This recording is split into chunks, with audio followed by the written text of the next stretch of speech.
ఆకివీడు ఘటన గురించి నేను ఇంతకు ముందే మాట్లాడటం జరిగింది ఒక వీడియో ద్వారా. ఈ వీడియో ద్వారా కొన్ని విషయాలు మీకు క్లారిఫై చేయదలుచుకున్నా.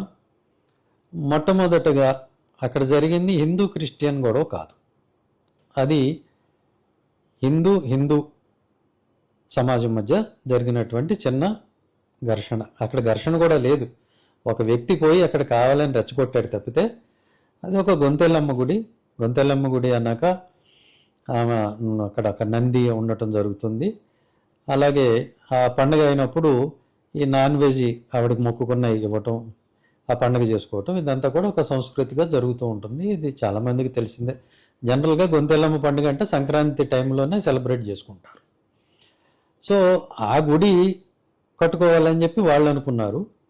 లేదు, ఇక్కడ నేను రామాలయం కడతాను అని ఒక పెద్ద మనిషి వెళ్ళాడు.